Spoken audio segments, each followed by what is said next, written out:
This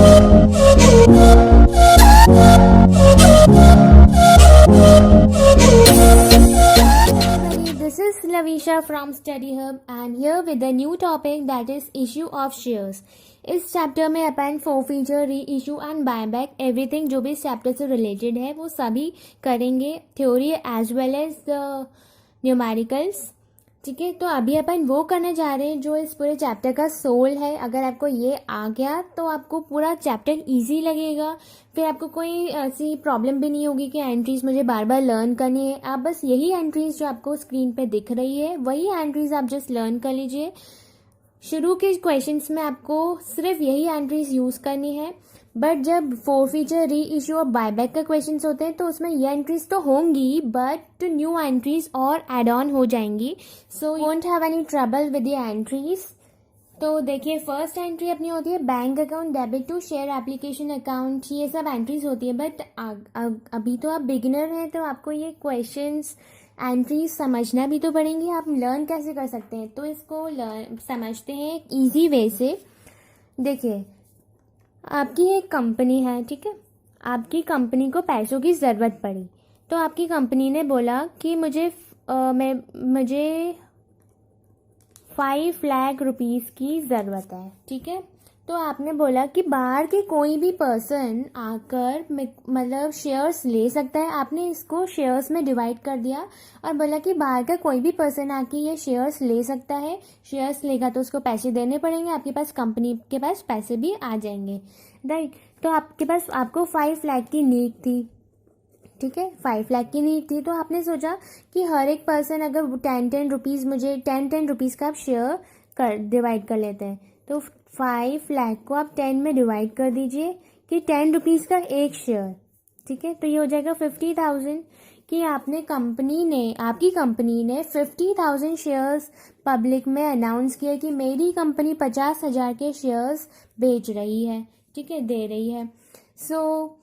तो एक person अगर किसी को इन्वेस्ट करना हो आपकी कंपनी में, तो जो इन्वेस्ट करेगा वो हो जाएगा आपका शेयर होल्डर। ठीक है, तो एक पर्सन को आपको कितने शुरू में जैसे आपने अनाउंस किया कि मेरी कंपनी 50,000 के शेयर्स पब्लिक में दे रही है, तो कोई एक पर्सन ने आके आपको दे दिए 2 रुपीज़। ठीक है, आपने बोला कि अगर किसी को भी इन्वेस्ट करना हो मेरी कंपनी में तो सबसे पहले आप आके मुझे 2 रुपये दे देना, 2 रुपीज़ दे देना। तो 2 रुपीज़ आप दे दोगे तो मैं डन कर लूँगा कि हाँ तुम मेरी कंपनी के मेंबर बन गए हो, शेयर होल्डर बन गए हो, तुम मतलब मेरी कंपनी के इन्वेस्ट कर रहे हो, राइट।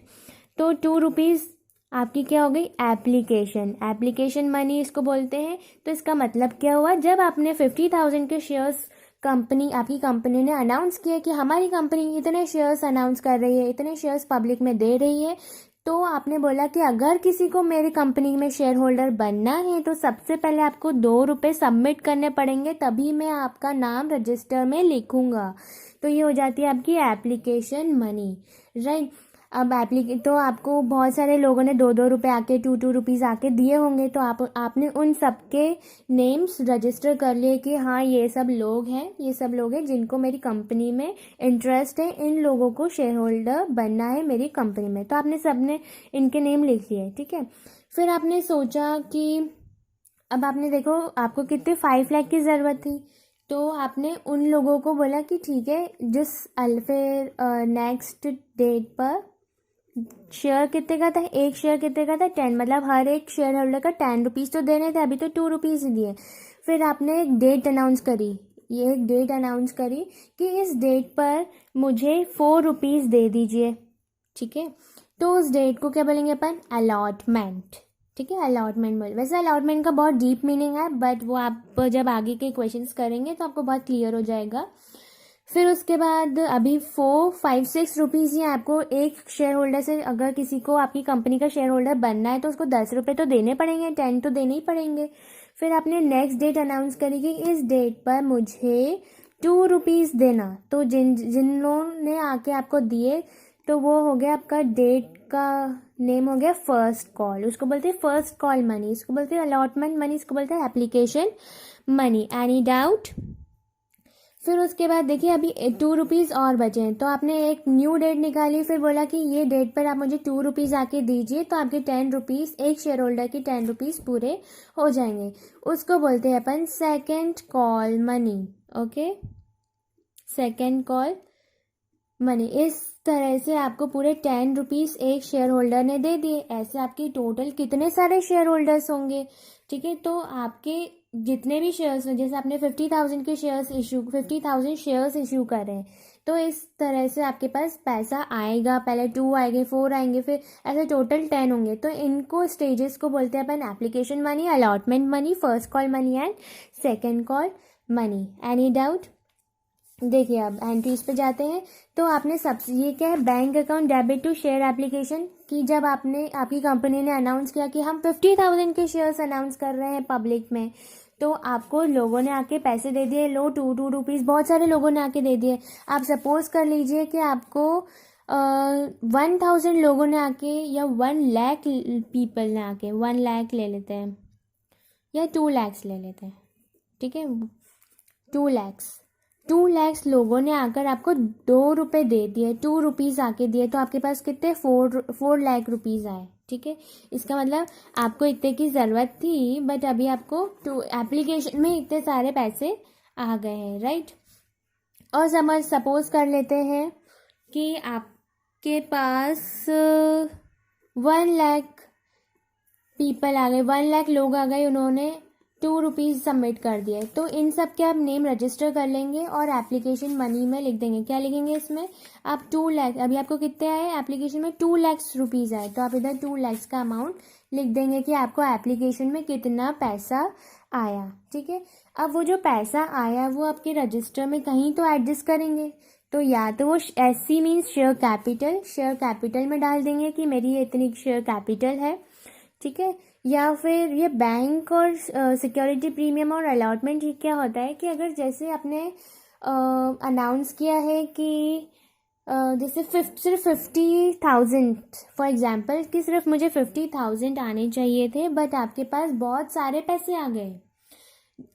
आपने तो इतनी नीड ही नहीं रखी थी, पर लोगों ने कुछ ज़्यादा ही पैसे इंटरेस्ट दिखा दिया कि मेरे को इस कंपनी में इन्वेस्ट करना है, तो बहुत सारे लोगों ने आके आपकी कंपनी में इन्वेस्ट कर दिया, तो आपके पास ज़्यादा पैसे आ गए।